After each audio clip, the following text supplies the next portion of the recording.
राष्ट्रपति द्रौपदी मुर्मू एक कार्यक्रम को संबोधित कर रही हैं। बाबा ने बुलाए हैं, इसीलिए बाबा को बहुत बहुत धन्यवाद। कहा जाता है समय से पहले भाग्य से ज्यादा कुछ नहीं होने वाला है, इसीलिए शायद आज मेरे लिए ये समय है आपके साथ कुछ क्षण बिताने के लिए। आनंदमय और सफल बना सकते हैं। मुझे दूसरे आज़ादी के अमृत महोत्सव के तहत ब्रह्मा कुमारी संस्थान द्वारा शुरू किए जा रहे राष्ट्रव्यापी अभियान rising India through spiritual empowerment का शुभारंभ करने का अवसर मिलना मेरे लिए सौभाग्य की बात है। इस अभियान का उद्देश्य लोगों में जागरूकता बढ़ाना और उन्हें ये समझने में मदद करना कि आध्यात्मिक सशक्तिकरण के माध्यम से कैसे वे अपने जीवन को शांतिपूर्ण, आनंदमय और सफल बना सकते हैं। मुझे विश्वास है कि ये अभियान आध्यात्मिक सशक्तिकरण द्वारा उभरते भारत को स्वर्णिम भारत बनाने में अपना योगदान देगा। मैं इस अभियान की सफलता की मंगल कामना करती हूँ। पिछले वर्ष नवंबर में सिक्किम के निमची में Brahma Kumari world renewal spiritual centre का शिलान्यास करने का अवसर मुझे मिला था। आज मैं यहीं से हैदराबाद में स्थित मानवता की सेवा के लिए समर्पित Brahma Kumari silence retreat centre का उद्घाटन कर रही हूँ। मुझे विश्वास है कि ये साइलेंस रिट्रीट सेंटर आध्यात्म के माध्यम से हैदराबाद और आसपास के क्षेत्र के निवासियों के सामाजिक उत्थान में सहायक होगी। इंदौर में प्रजापिता ब्रह्मा कुमारी ईश्वरीय विश्वविद्यालय के ऑडिटोरियम, स्पिरिचुअल आर्ट गैलरी और साधना कुटीर का शिलान्यास करके मुझे प्रसन्नता हुई है। मुझे विश्वास है कि इन सुविधाओं का निर्माण कार्य पूर्ण हो जाने पर इन केंद्रों पर आने वाले लोगों को सहूलियत होगी। देवियों और स्वजनों, भाइयों और बहनों, इस धरती पर प्रत्येक मनुष्य मानसिक शांति चाहते हैं और उसके लिए प्रयास भी करता है। हम चाहे किसी भी देश, धर्म, जाति या संप्रदाय के हो, भोजन और पानी की तरह शांति भी हमारी मूल आवश्यकता है। ये प्रसन्नता की बात है कि ब्रह्मा कुमारी संस्थान शांति और आनंद के लिए मार्ग प्रशस्त कर रहे हैं। ब्रह्मा कुमारी संस्थान से मेरा गहरा संबंध रहा है और बना रहेगा। मैंने इस संस्थान में राज्य की पद्धति सीखी। बाहरी भौतिक सुविधाओं और घटनाओं के स्थान पर आंतरिक आध्यात्मिक शक्ति को महत्व देने वाली इस पद्धति ने मेरे जीवन में उस समय प्रकाश व उत्साह का संचार किया जो मुझे अंधकार और निराशा का अनुभव हो रहा था। एक गौरव की बात है कि विगत लगभग 80 वर्ष से ब्रह्मा कुमारी संस्थान आध्यात्मिक उन्नति, व्यक्तित्व में आंतरिक परिवर्तन तथा विश्व समुदाय के पुनरुद्धार के लिए अमूल्य योगदान देता रहा है। शांति, अहिंसा और प्रेम पर आधारित सेवा भावना के जरिए इस संस्था ने होलिस्टिक एजुकेशन, ग्राम विकास, स्वास्थ्य, महिला सशक्तिकरण, डिजास्टर मैनेजमेंट, दिव्यांगजनों की सेवा, अनाथ बच्चों के कल्याण तथा पर्यावरण संरक्षण जैसे अनेक क्षेत्रों में महत्वपूर्ण कार्य किए। इन कार्य के लिए आप सबकी जितनी सराहना की जाए और कम है। ब्रह्मा कुमारी संस्थान की प्रतिनिधि माताएं व बहनें रक्षाबंधन के दिन विश्व में जहाँ कहीं भी हो वहाँ के लोगों की राखी बांधते हैं। इस प्रकार ब्रह्मा कुमारी विश्व समुदाय के अनेक लोगों को प्रेम का अटूट बंधन में बांधते हैं। ऐसे प्रयासों का भी विश्व शांति के प्रसार पर सार्थक प्रयास है। मुझे बताया गया है कि आज ये संस्थान 137 देशों में लगभग 5000 ध्यान केंद्र का संचालन करने के साथ साथ अन्य क्षेत्रों में भी मानवता की सेवा कर रहे हैं। इस संस्थान के संचालन में महिलाओं की अग्रणी भूमिका होती है और स्पिरिचुअल ब्रदर्स इस कार्यों में सहायक करते हैं। ये संस्थान महिलाओं द्वारा चलाया जाने वाला विश्व का सबसे बड़ा आध्यात्मिक संस्थान है।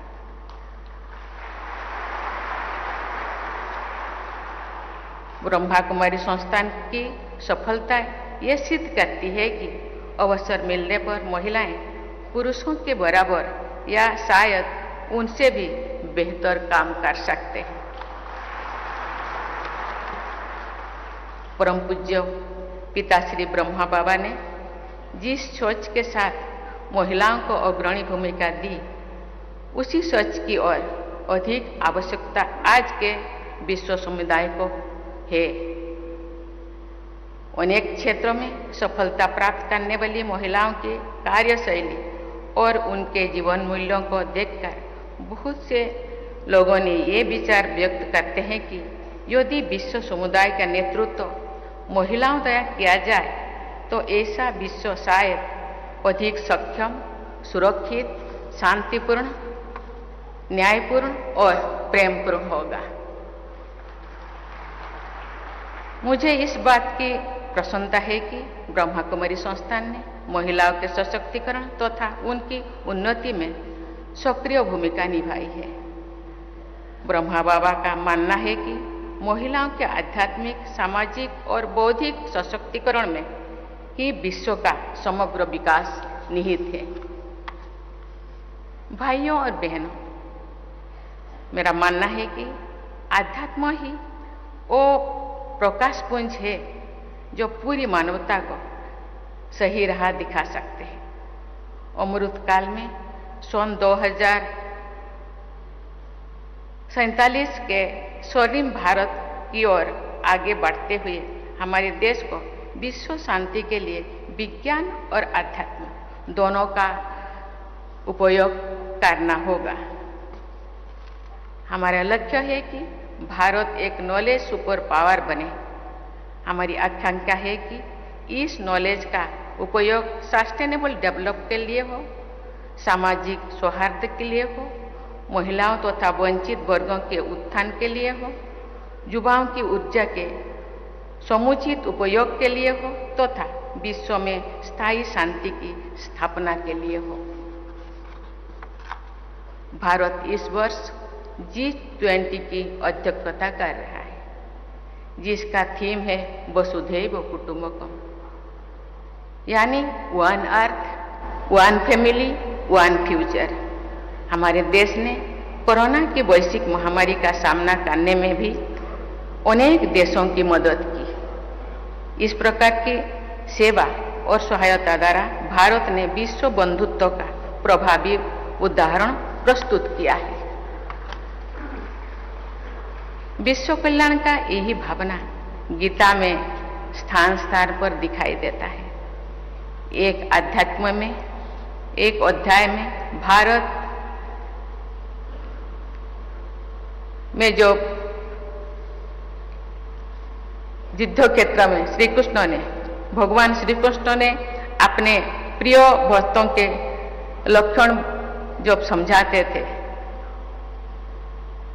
भगवान कहते हैं कि उन्हें ऐसे भक्त सर्वाधिक प्रिय लगते हैं जो सर्वभूत हिते रहता, अर्थात सभी प्राणियों के हित में निरंतर कार्यरत रहते हैं। भाइयों और बहनों, आज हमारे सामने जलवायु परिवर्तन के कारण अस्तित्व का खतरा मंडरा रहा है।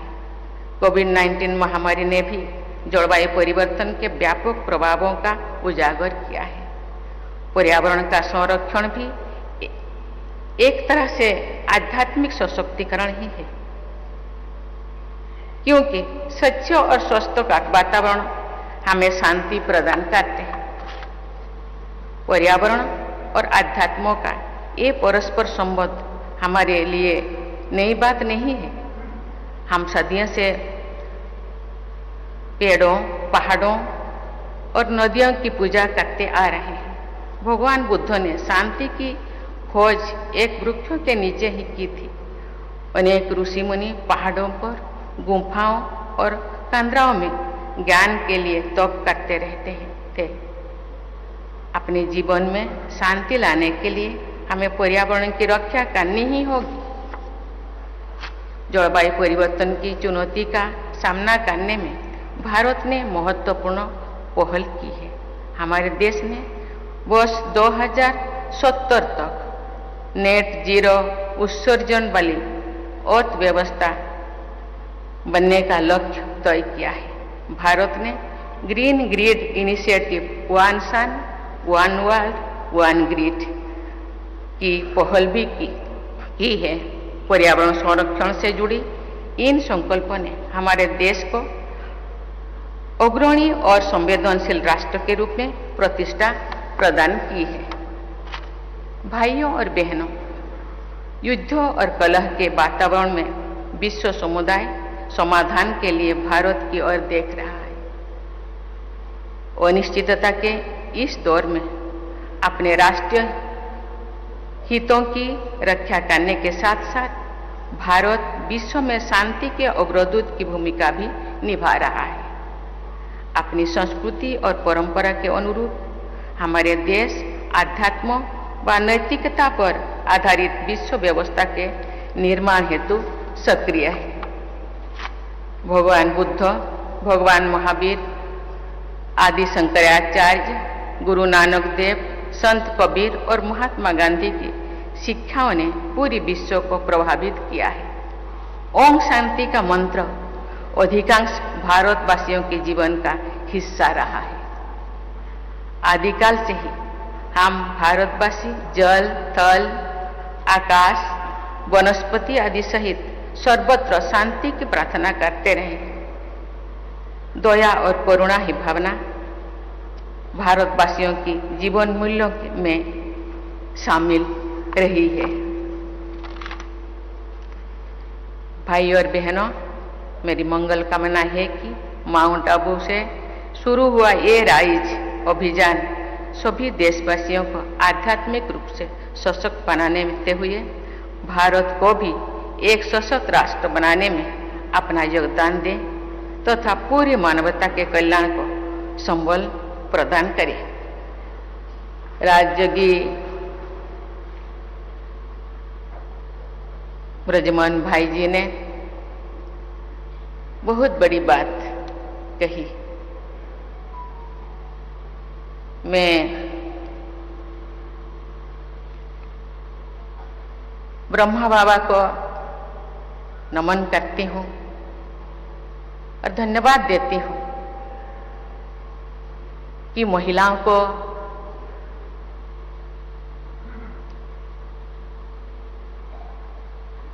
पूरा विश्व में शांति और शक्ति प्रदान करने के लिए कलश, उनके सर पर कलश दिए हैं। आज इस संस्थान द्वारा पूरे विश्व में माउंट आबू से जाकर के बहनें लोगों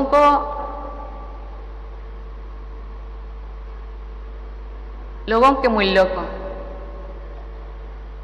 लोगों के अंदर रहने वाला शक्ति को पहचानने के ज्ञान देने के लिए पूरा विश्व में इस तरह के सेंटर बनाकर उन लोगों को जागरूक करने के लिए बहनों को सशक्त बनाए।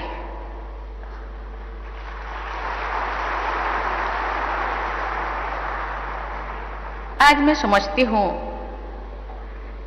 देश में जो भी बेटियों के ऊपर, बहनों के ऊपर जो भी ऐसे घटनाएं घटित हो रहे हैं, मुझे लगता है बहनें ही ऐसे शक्ति बनकर आगे आएंगे और लोगों के अंदर जो स्वतः गुण है उसको जागरूक करेंगे। स्नेह, प्रेम, शांति, आत्मीयता, मुझे लगता है उनके अंदर जो विकार है उसको समाप्त करने में बहनों का जो प्रयास, उनका जो शुभ भावना, आज ये बहनें मुझे लगता है 10 या 60 के 70 लाख तो हो गए हैं। ऐसे ऐसे सेंटर आज गांव-गांव में हो रहा है। मुझे लगता है उनका सकाश, उनका शुभ भावना लोगों के मन में जो विकार है वो समाप्त करेगा और एक ना एक दिन सरकार अपने तरफ से, गवर्नमेंट अपने तरफ से प्रयास कर रहे हैं, लेकिन एक आध्यात्मिक संस्था के रूप में